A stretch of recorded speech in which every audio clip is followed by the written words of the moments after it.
Hi, everybody. Welcome to Capital to the Coast BNI. My name is Mike Manning. Each week, we bring you a local small business success story from one of our BNI chapters, anywhere from the Triangle in Raleigh to the coast in Wilmington. And if you're not familiar with BNI, it is Business Networking International, the world's largest networking organization. Between both regions, from the Triangle to the coast, we have 41 chapters. And each week we meet with each other and help each other grow our business. Our local small business success story this week is Hillary Mayo with First Citizens Bank. Hillary is a member of GVO1, the Power East Networking Professionals Group. They meet Wednesdays at 8 a.m. at Hooker Memorial Church in Greenville. So if you live in the Greenville area and you want to meet a group of very professional, very personable business folks, you want to meet them Wednesdays at 8 a.m. at Hooker Memorial Church in Greenville. Hillary, how are you today? I'm good. How are you? Good. Glad to have you on the show. First of all, happy belated Mother's Day. Thank you. I hope you were spoiled yesterday to no end. I was. I Good, was. good, because I've told people for years mothers are the toughest and the strongest people on the planet. I don't know what other group of people could even make an argument. So, uh, I appreciate that. because you put up with husbands, Hmm. spouses, kids, Yep. work. You're the last line of defense on the to-do list or errand running or planning and stuff. The So, school event, yeah. the grocery, yes, the meals, all of it. Yeah. Well, good. I'm glad you were spoiled yesterday. All right. So Hillary is the financial services manager at First Citizens Bank. And if you're not familiar with BNI, we are seat specific. So Hillary basically has the banking seat. Hmm. And Hillary, you work commercial and residential folks. Yes. Okay. So retail, consumer, and business banking as well. Do you, So business owners and individuals. do you have a preference of one over the other?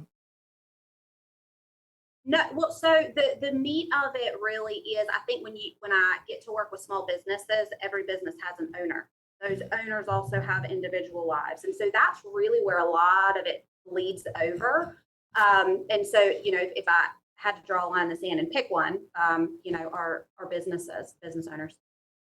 I always like to meet people in certain industries and find out if there's a connection from either the parents or the grandparents. Do you have somebody that was in the financial world that kind of got you interested in this?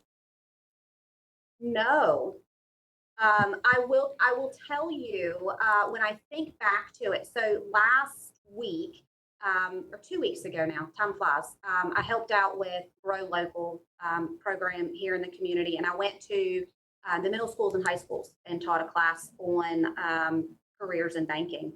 And I started telling this story how there was when I was in elementary school, that our local bank set up a table, and they opened us an account. They taught us how to fill out, deposit slips, how to balance our, little savings account.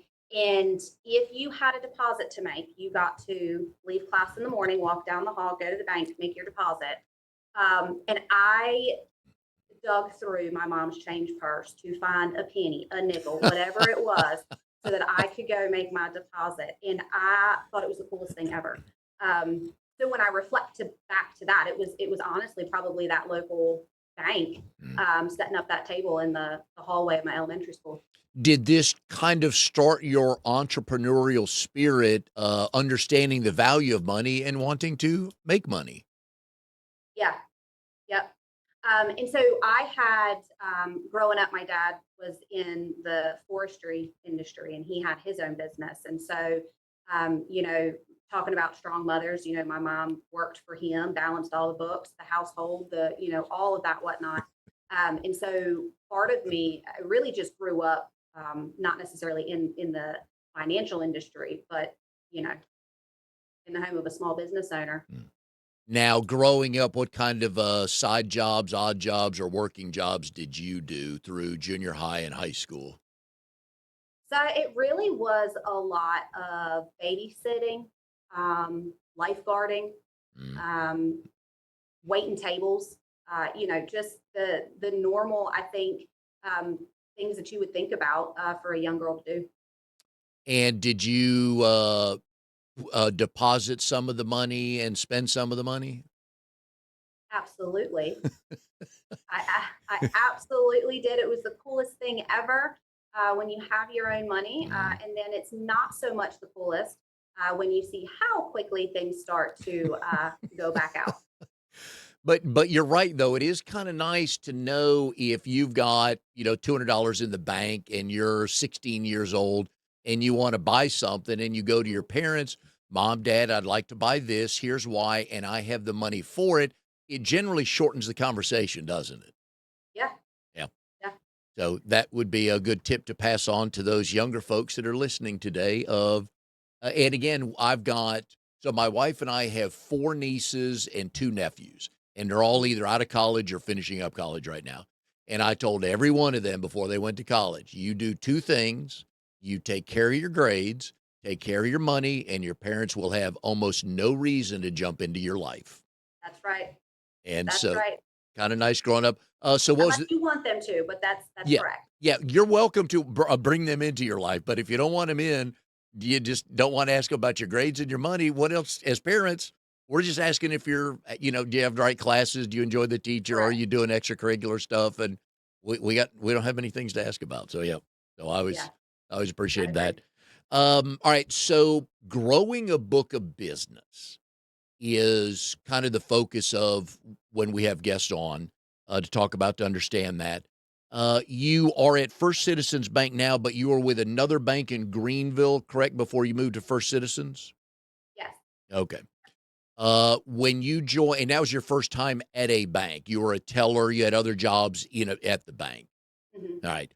So when you first started to grow your book of business, what role were you in and what were the expectations? Kind of what was the first few weeks like on how you started that? So I think it was a little different because I went into left the teller line really, and this is more so an unconventional way, but I came off the teller line into managing a branch.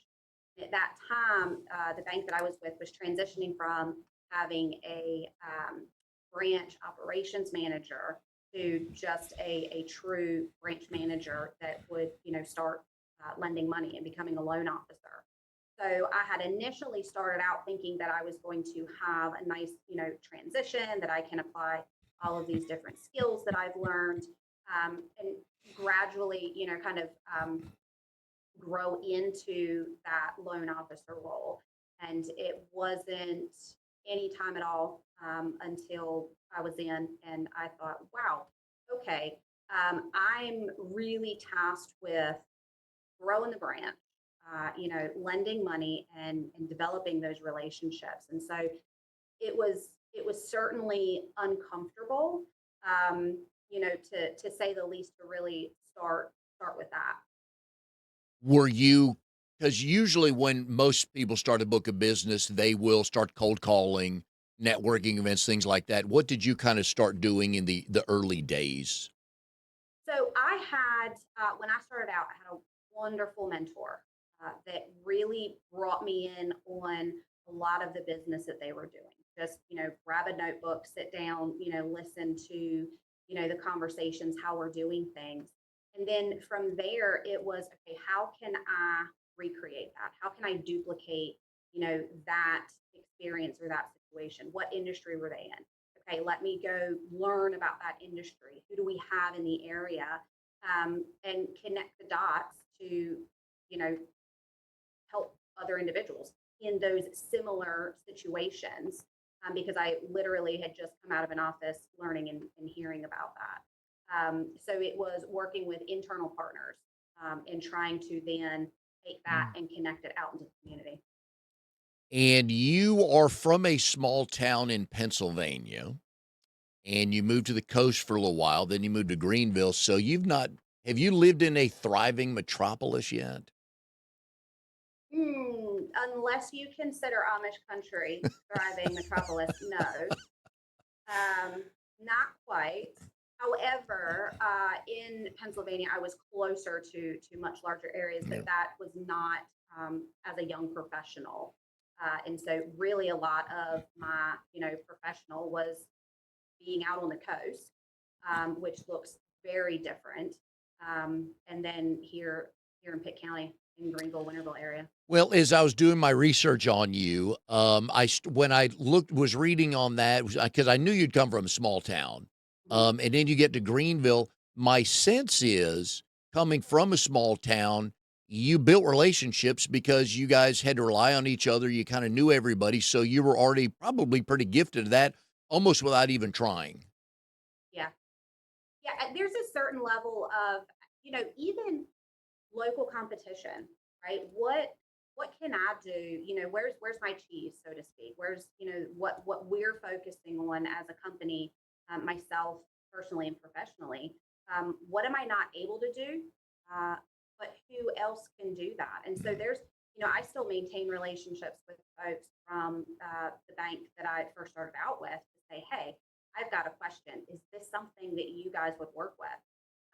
And so I think a lot of times we kind of miss out on that, really kind of relying to other folks in our industry. But yeah, ultimately, nobody can do it alone. Everybody's got to have somebody that they're going to and asking, and just whether it's generating ideas, or talking about business.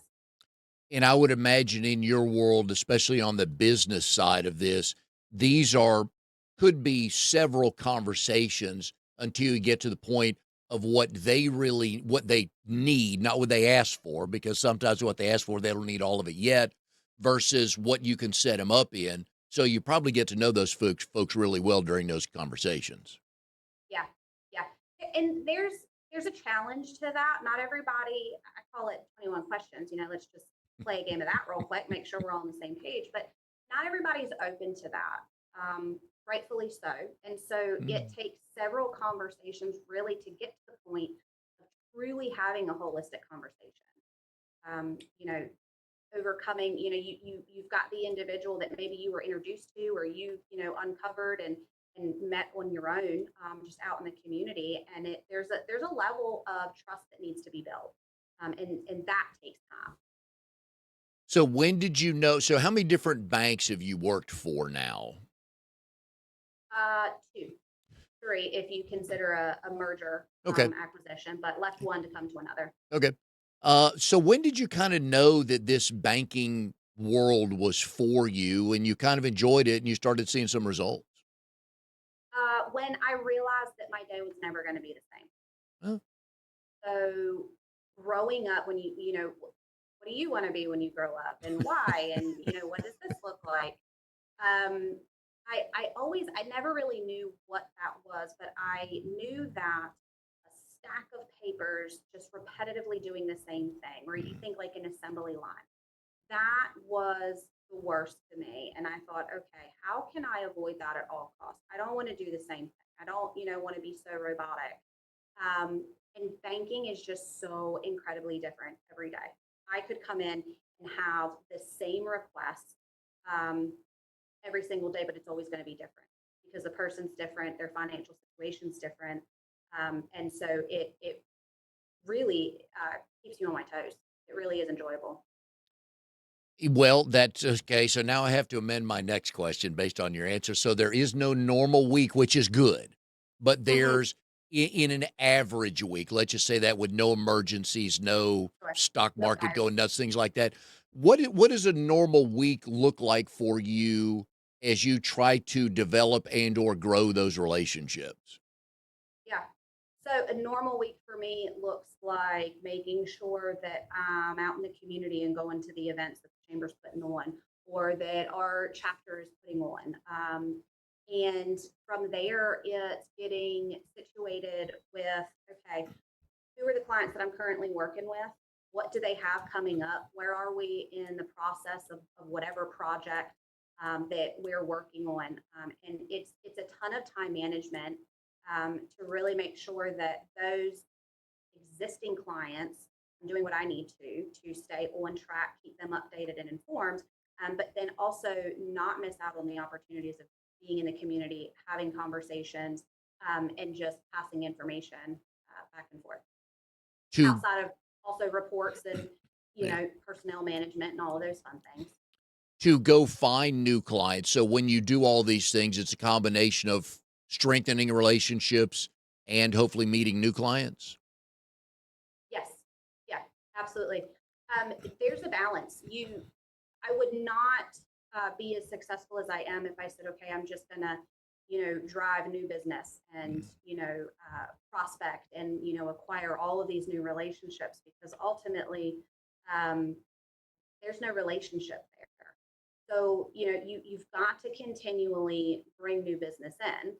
Obviously, that's number one. But a very close second is maintaining the level of service with the folks that you have, right? And just owning up, showing up when you say you're going to show up, being available, making those calls back, and really just providing the transparent information and do all of the really small tasks with a smile on your face. It really goes a long way. It took me a while in the business world because I was in the corporate world for a long time in different roles where I didn't have to grow a book of business. But once I got into situations where I had to, it took me a while to figure out that a lot of times you are a transaction, but you can turn that into an experience. And a Yeah. lot of people, and I got, again, I'm glad you had good mentors. I've had wonderful bosses, and I was working at Daytona International Speedway for a while, and we'd have Monday meetings, either during the NASCAR season or not. And the Mhm. president of the track, we'd always go to, all right, how many tickets have we sold? Either hospitality, race tickets, anything like that. We talked through that. And he would every week preach to us. It is so much easier and cheaper to keep a client than go find a new one. Mhm. So, what kind of things do you do once you have a client just to stay in touch with them? Yeah. Periodically drop by, say hello, Mhm. call them, check in. How are things going? What do you need? Nothing. What do you need? Really just maintaining that consistent exposure because people don't need something every day. Um, but when they do need something, who is it that they're going to think of? And so I just try to, quick touches on the phone. When I'm in the branch, I'm in my office. If I, hear voices or see folks that I work with regularly, I'm jumping out. We're going to have some quick, small talk banter and just check in. How are things? When you really build relationships, you get figured out, what the kids are doing, what the wife's doing. And I tell one of my clients that they have such a lifetime movie type story with their life. And so I tell them all the time, when Lifetime finally gets you this movie, don't forget that you've had a banker Mhm. that has been with you, throughout these steps. Don't forget your banker's role in that. Um, but it really is. I wish I could say I email them once a week or I, call them once a month or something like that. But it depends on each client. And Mhm. the biggest thing is just staying consistent. Yeah, and it's those little things like you mentioned with just family member names. And so I've Mhm. gotten now, there's, with most people, there's a lot of numbers in your phone. And my focus now being in the grandparent club, which by the way, greatest club ever. Do your folks and in-laws live near you in Greenville to be babysitters?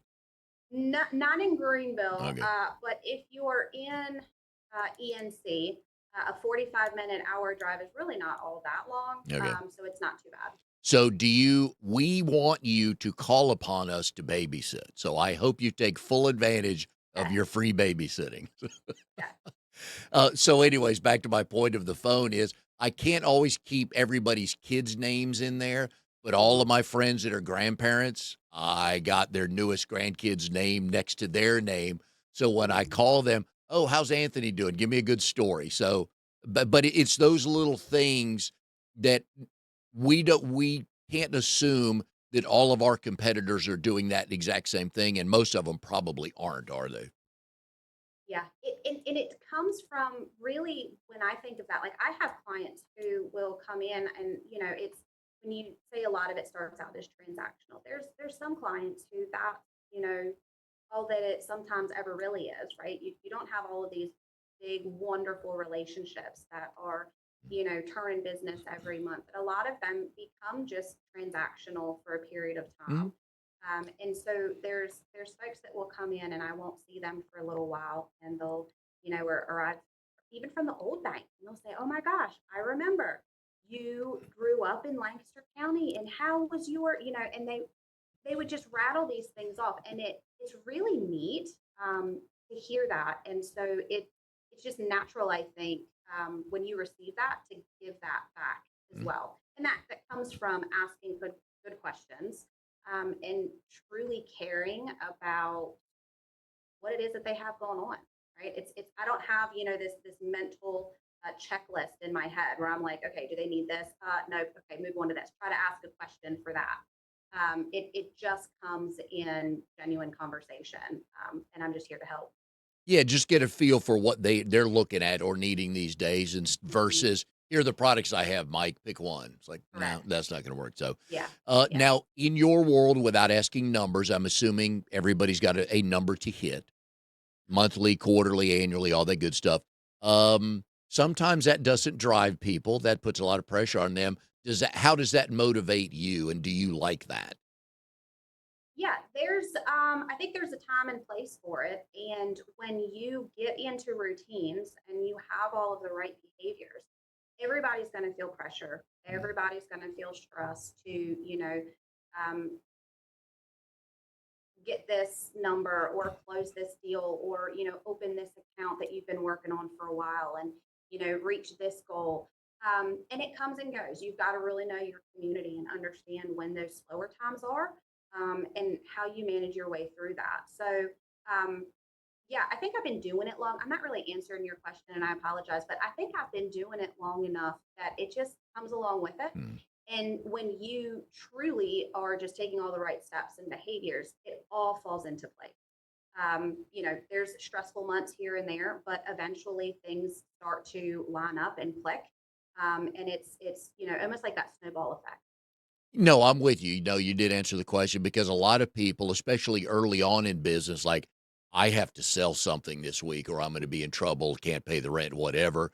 And then you start looking at things not the way you should, which is Correct. I'm not growing the relationship. I'm just selling them something because I have to sell something this week. And Yeah. that can get stressful. Yeah.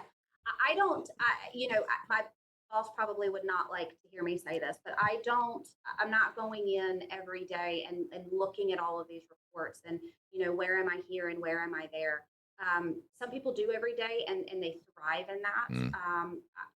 I just don't do it as consistently as that because I know what I've got going on, what's coming in, and where things are, typically going to settle. And it just works better for me that way. Now, are you the type to understand what the bank's goals for Hillary are and then what Hillary's goals for Hillary are? Yeah. I think that so the bank goals for me are just a big giant umbrella. And then it's up Mm. to me to figure out how do I want to do this? How do I incorporate my team at the brand? Really identifying strengths and weaknesses. What am I really good at? What do I like to do? What am I not so good at? And what can I pass off?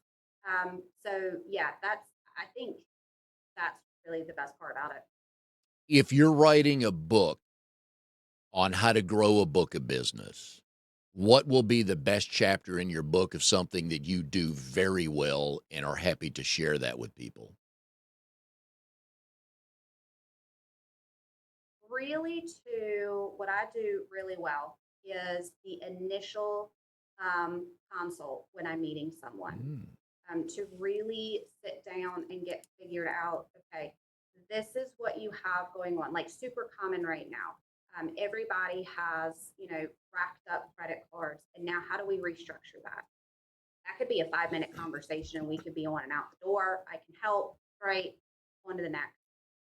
But there's a lot more that can go into that. And I'm not necessarily just interested, like you had mentioned before, being an order taker.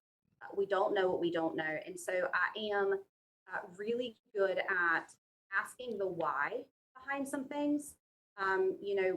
Is this behavior or pattern? Was this a one off event? How does this affect, the next steps. And so really uncovering all of that, folks get up and leave and they say, I really appreciate that. I didn't consider this or that, or it makes, total sense now why this happened. And now we might have to, shift or pivot our thought. Um, had we had not come in and talked to you and you asked, those questions, we would have never thought of that. And so I think that would be my favorite chapter. And why is such a powerful question, because at some point in time, we all need to defend what we're doing or what we think we need to do, and sometimes another set of eyes and ears is like, "Oh, I didn't think of it that way," and then you're start I always think when you get to that point, all that's when the relationship is starting. When they Yeah. hear that from you and they think, "Oh, you know what? Well, if I did blue instead of red, oh, that would work better." So I'm with you on that. Mhm. Yeah. So when did BNI come into the picture for you and your book of business? Well, BNI for me came into play when the banker that held the seat at First Citizens took a different role, and she was not going to be customer facing anymore. And I had subbed in for her a couple of times, and so I had already, kind of known the group. I understood, the lay of the land. I enjoyed going, and so she said, "Hey, I'm moving on to my next venture." And so I assumed her role with BNI. And that's really how a couple of years ago got started with that and just, been there every Wednesday morning since.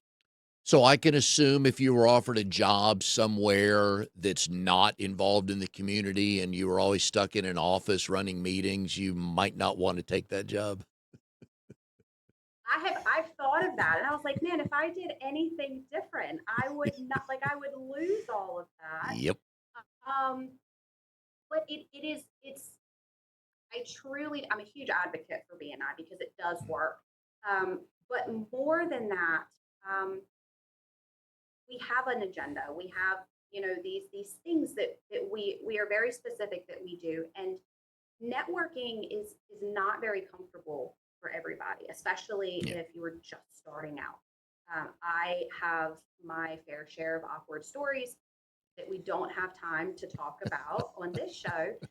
But BNI is so different because it gives you the mic to stand up and practice and ask for business and fine tune your messages and presenting in front of the Mm, public. And so it's really neat to see that. Um, you don't always get that. mm.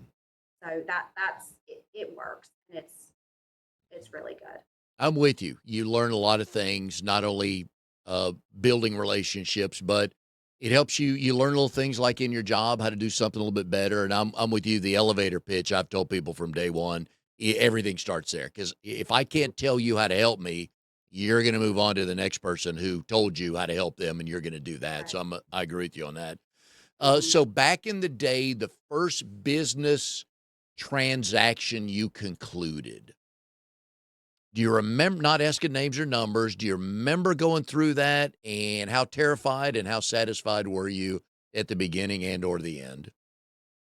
Yeah. So I will say, so back up when I had said that I, had a really good, strong mentor, and they Mm, kind of brought me in the room and let me listen to all of those conversations and whatnot.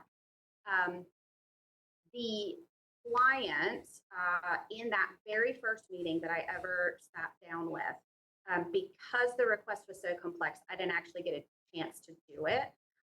However, I still have that client to this day, and I've been in banking for about 13 years now. I want nice. to say, and so I'm the first person that person thinks of and says, "Hey, I'm thinking about this. You know, yay or nay, or what will it look like? Is there opportunity?" Um, and he's said, you're going to give me honest feedback. If it's not a good deal, if there's something better, you're going to share that with me, and that is what keeps me coming back. So I often think of that, although I didn't actually do the deal. I was very much so a part of managing it and maintaining that, and that individual and his family. Matter of fact, I just saw him this month. So that's really near and dear to my heart. Well, that was my follow-up question is, what does he remember most from that? And you answered it, was you just kinda gave him the honest truth. Yeah, I didn't. Everybody when you're working with the public or you're in a sales role, everybody is, well, what's the magic thing to say? Mhm. And you can see all over social media, you know, Yeah, don't say this, say yeah, that, or you're killing your deal with doing this. And in a general sense, you just need to say what you need to say. yeah. And so, he'll call me quick or send me an email and I'll say, hey, this is what I can do. This is what I've got. Have you checked? It's really common when I think about if you're going to buy a brand new vehicle. I can't compete with brand new, dealer rebates and incentives and 0% financing for X whatever. I just can't, and there's no way to make that pretty. You Mm. say that, and you say, "Hey, have you checked over here?" And they come back the next time, and then there is something else that you are able to win, and it just goes from there. Well, and I like what you do there on the example on the cars because you did not waste their time. Mm-mm. You just said, "Not my wheelhouse," or, "We don't really do that," but along your way of searching for that car, think about this, Mhm. and you're right, that's it they may use that, but they'll remember that. Mhm. Yeah, Yeah, for I sure. I'm with you on that because yeah, I love these magic pills. How did you get successful? Well, if you talk to most people, they showed up every day and they worked their butt off every day. Mhm. Now, my brother, who's owned a number of small businesses, he's taught me many things, and one is just go to the office every day looking to hit it. The baseball analogy, just looking to hit a single. Don't swing for the home run; it'll come. But if Yeah. you keep hitting singles, they'll kind of turn into doubles, then maybe a triple, then the home run will show up. But man, if you show up every day, I'm gonna start knocking on doors of businesses that uh, have revenue of over $25 million on day one. That's probably not the best place to start. So, but yeah, just No. showing up Yeah. to Yeah. Nickels and dimes still spent. yep. And just the basics are basics for a reason. It builds a foundation. And really that provides your confidence Yep. and your motivation to just continue doing what you're doing.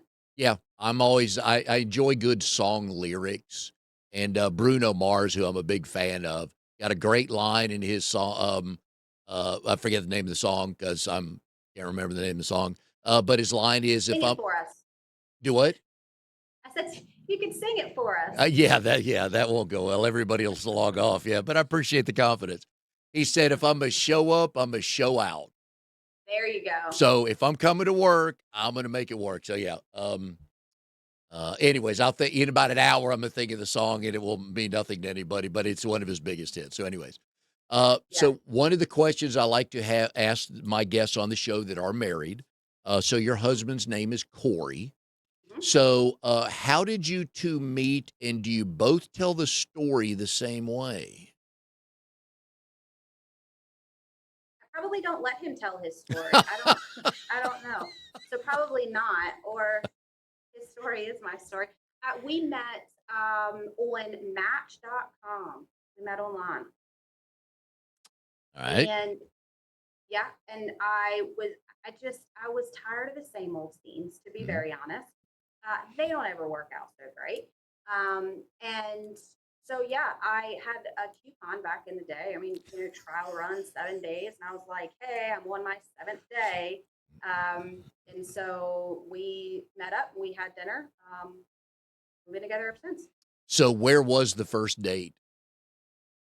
The first date was going to be at Cubby's, um, and they were actually closed. And he had a little sports car at the time, and so he was trying to be cool and kind of post into the spot. But then whatever happened with his car at that time, then he couldn't start it because if he drifted in, I don't know. And so thankfully, I didn't notice that. And then we just hopped across the street to Carolina Ale House, and I was so nervous that I turned the wrong way. And he thought, okay, I guess she didn't like me because that's not the direction of the restaurant. So then I was all embarrassed, had to drive around the block, and then we finally met up. So, when So did he you? stalled his car. I went the wrong way. Nice. The restaurant was closed, but somehow here Yep. we are still together. It was destined to happen, right? So when did you know things were like, "Ooh, I think there's something here"? Probably when I realized after about a year that we had like spent every day together since, and it was just seemingly just another day, and we just kind of his life blended into mine, and that's just really how it became. We were really never apart. Good. Yeah, so I'm gonna need to hear I'm gonna need one day to hear the way he tells his story because you have piqued my interest on that. All right, Might be a little different, yes. as it should be. My wife and I tell the same story, different as well. We're both at the same place, but I tell it better That's right. because I I tell it better. But That's right. so you have 2 daughters. Are we in the money teaching mode with them as well? Yeah. So I actually, we were talking about there's a used bookstore here in town that I love going to. They give you credit for books that you turn in, and then you can get new books. And so I will take my youngest daughter. One, it helps her get rid of some of all of the books in her room and all of those items, and then turn them into cash value, to then turn around and say, okay, now because we were done with this and we turned around and sold these back to the bookstore, now you got paid, and you can go get how many other books that you would like. So she really gets a kick out of doing that. Good. Yeah, she sounds like my granddaughter Maggie. She could read 10 books a day. She just Hmm. and they a lot of times she'll sit there and make you read the same book 3 times, and we're good with that, so I like that a lot. Yeah. Alright, so you're from as it's been explained to me, you are from Amish country in Pennsylvania. Hmm. I need a story about what that's like, Hillary, because I have no idea what that is like. So the best way really is, depending on which way the wind's blowing, you are either smelling manure or chocolate. So you Ooh, wake up and it's either sweetest place on earth or it's dairy farms. Um, it's really just rolling hills of cornfields and kids on roller skates, rolling behind the Amish buggies. A lot of really good food. A lot of really just good history and parks, and if you like being outdoors, it's really a great place to be. And um, I took that for granted, I think, probably as a kid. Just a lot of really cool stories come from that. Living so close to 3 Mile Island, and just all of those fun things. But yeah, so you're either smelling manure, Mike, or chocolate, and that's really all it's about. now we have all these stereotypes of the Amish world, which I'm thinking maybe 2% are correct. Uh, Technology, power, electricity, we assume everybody rides a horse and buggy and you grow your own food and you eat it, and I know that's not right. So, how close are the movies to, uh, showing us what Amish life is like? There's now, and mind you, I've been in North Carolina for many years now. But when I was growing up, I mean, there it was. I mean, you would have you'd see the one, the little schoolhouse, and the kids would be rollerblading. They'd have their lunch pails. There were no cars. They did not have electricity. It was very much so what you were describing. Mm. But then there are some Amish folks that will ride in a vehicle. They won't drive the vehicle, it won't be theirs, but they will, ride in the vehicle. Oh, okay. Some are okay being photographed, others, just like the history books say, are not. And so it's it was really neat. Just you just kind of coexist with them, Mm, really. And maybe it's hard for me to describe because it was just so normal for me, mm. perhaps. But yeah, there's varying levels of them, but it's pretty much what you see is what you get. Interesting, okay, and can I assume it snowed a lot up there? Yes.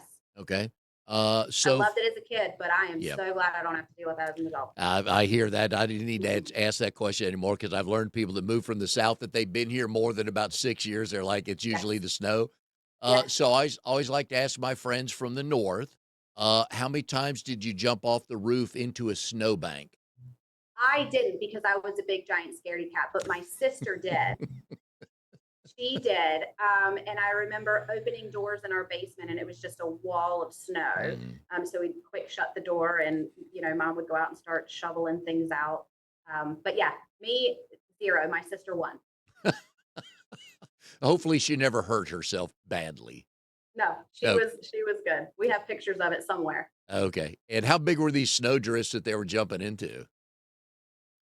I Taller mean, than they went up over the doors. I mean, they were okay. halfway up to the house, and Wow. so I remember blizzard of '96 is one that I remember because I felt like we were never going back to school. So that was pretty neat. How much snow are we talking about? I mean, that was probably like to me, it felt like 3 foot probably, Mm. back then. But um, I don't know, 9, 12 inches maybe. All right. But depending on how the wind's blowing and where you're at, Yeah. I mean, that makes a huge difference when the clouds start going through, pushing everything together. So it just depends on where you are. All right. All right. So you don't miss the snow and you've learned to love the beach, right? No. Okay. Absolutely. All right. So we're not going to lose you anytime soon to the No, north. Okay. Good. no, Good for the state of North Carolina. that's right. All right. So for somebody listening or watching and they want to go into banking, what's a couple things they need to be ready to, not prepared to do, but what kind of skill sets would they need to have if they feel like it's a good match with the banking world? Yeah. Being able to talk to people, working with the public, really having a strong work ethic and critical thinking. Really Oh, having the ability to think outside the box, understand how banking works, and then how we can connect it to people's lives. So, really, just being able to talk to people, build a rapport, and then think outside the box and really understand how it works. so I can draw the conclusion that you enjoy puzzles Yes. and you enjoy the whodunit cold case shows. So, Clue is my favorite game. I love some Colonel Mustard in the library with the rope. We were just playing that a couple weeks ago. But yeah, I mean, absolutely. I want a challenge. I want to get figured out why this isn't working and what I can do differently. And then those aha moments once everything fits. Very nice. Mhm. Usually when I talk to people and if like that, they generally enjoy puzzles. Mhm. Because it's yeah, that's what you're putting together when a client comes to you with nothing yet but a dream or a hope of buying this or renting that or whatever. There's a lot of pieces you need to put together. Yeah, I am a firm believer on leave the client with an option. If we Mm. can't do what they've come in for or what they are thinking that they need or want, give them an option. Listen, I can't do that, but I can do this, which ultimately gets us either where you want it to be or pretty darn close. And sometimes it's, hey, there's nothing we can do right now, but here's the plan that we can build. Here are the steps that we can put into place. So always, always, always leave them with an option. All right, so every week on every show, I write down something to remember the show by. I love the line, leave a client with an option.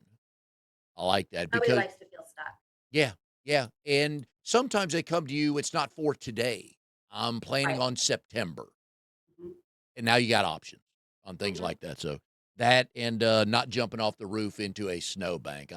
I thought you were game. I thought you would be ready to take on that challenge, but no. Yeah, no, I'm a big giant scaredy cat. Yep. Some risk you're willing to take, but that wasn't one of them, right? No, no, it certainly was not. No, and probably because I didn't want to get snow in my boots because it takes a lot to get everything on. Ah, You don't want snow in your gloves or your boots. And if you just spent 30 minutes being stuffed into all the gear, I'm not screwing that up. nice. All right, folks, we've been putting Hillary's phone number on the screen here. If you're in the Greenville area or if you're somewhere else and you need a good banker to see what your options are, please give her a call. She will talk to you. I know that for a fact, but you need somebody who knows what they're doing and they're willing to listen to you to figure out what you want to accomplish versus here are our three products that we can sell you. Go ahead and pick one. So, Hillary, enjoyed having you on the show. Congratulations to your chapter success as well. Folks, between both regions, the Triangle region and the Coastal region, I think we could probably say her chapter is the best right now. Thank you. So I would say that as well. yep, Thank you. but you guys are working hard. So anyways, Hillary, we enjoyed having you on your show. Thank you very much. And we will see everybody next time on Capital to the Coast BNI.